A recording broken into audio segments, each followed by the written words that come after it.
Okay. One thing I did find interesting was the amount of emotional baggage Harry still carries. It's big. Good gracious, is this man insecure? Partly because he's a ginger. Yes, wait for it. And partly because he clearly has not worked out the trauma of his mother's premature death. Time and time again, I said to myself while watching this guy needed therapy. I said, wait a minute. Wait a minute. Wait, first of all, you're not going to speed past that like you didn't just say what you just said. Not the weird tapping thing he did. A real psychotherapist. That is what he needed. Not a whiny, woke, annoying wife. What? What the? Listen to him describe how his family allegedly reacted when he introduced them to Meghan. I remember my family first meeting her and being incredibly impressed. So that was a f***ing lie. Some of them didn't quite know what to do with themselves. Because I think they were surprised. Maybe surprised that a ginger could land such a beautiful woman and such an intelligent woman. Are you sure about that?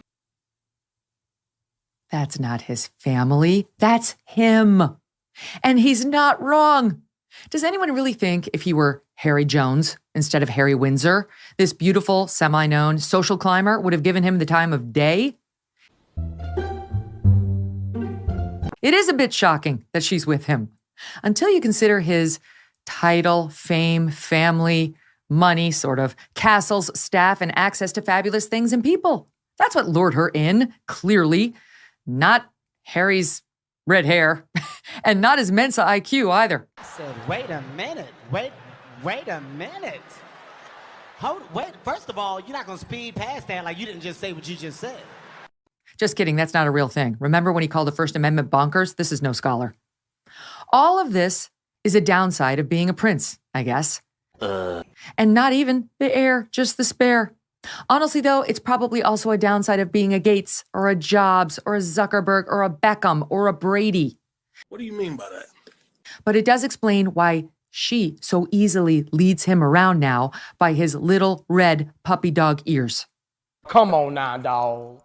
Top that off with her damsel in distress routine every time a tabloid or a tweet or an anonymous internet troll says something nasty about her, and you have the perfect cocktail for frustration, tears, and eventually Megxit.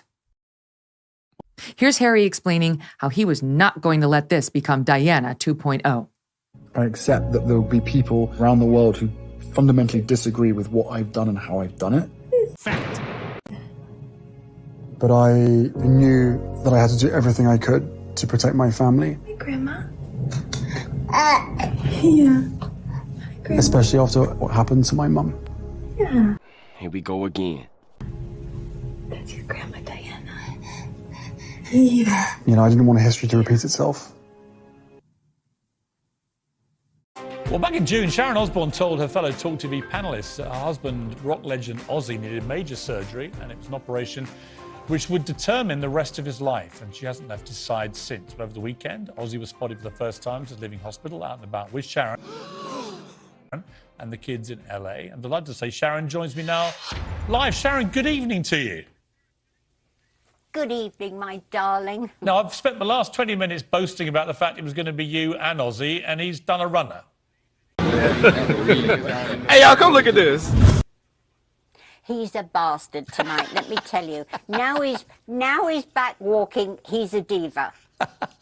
Before it was like, oh, you know, the nicest guy, you know, please help me do this, do that. Okay. Don't want to do it. I'm not doing this, I'll do this. So he's become a diva again. Well, he thinks he's bloody Beyonce. Well, I quite like the fact he's a diva again, because it means he's healthy again, at least. And he's been, let's be honest, I know. Ozzy's Stop it. been through a hell of a series of health battles, hasn't he? He was diagnosed with a form of Parkinson's. He had a rough bout of COVID, and then he had this surgery on his, I think on his neck, right? It's all, and does this all go back, Sharon? Okay. Does it all go back to when he had the terrible quad bike accident? Part of it, yes, part of it, because then he had another serious fall on his neck, and then it's Fact. affected his spine because the spinal column was trapped.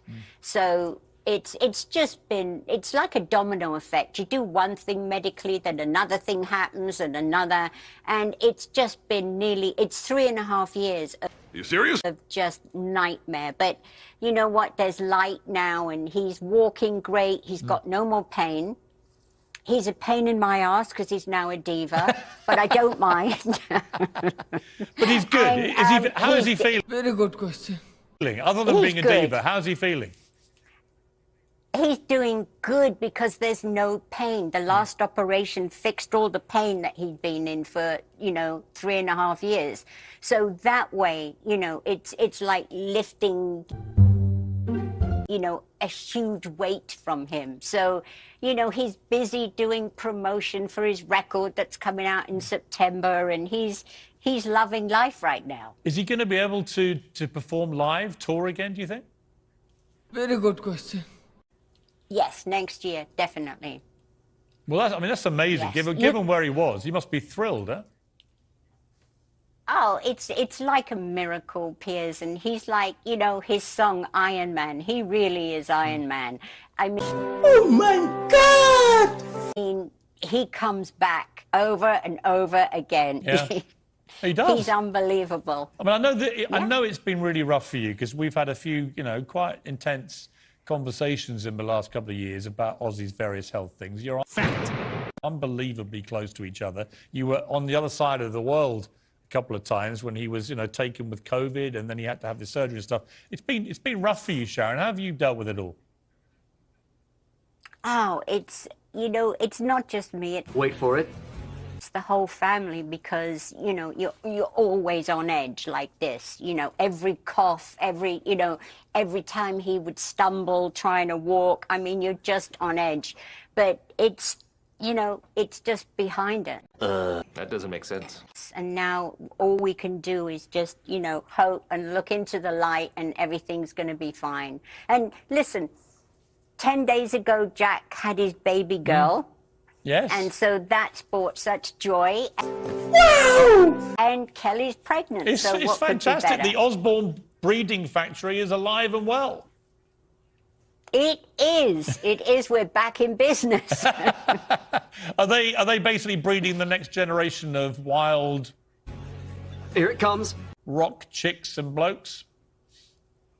I hope so. But Well, look, please send Sharon, send them all my very best, won't you? Ozzy, Kelly, and Jack. I want to talk to you, if I can, just about a couple of things in the news, because we miss you on the talk. Can't Okay. wait for you to be back on that.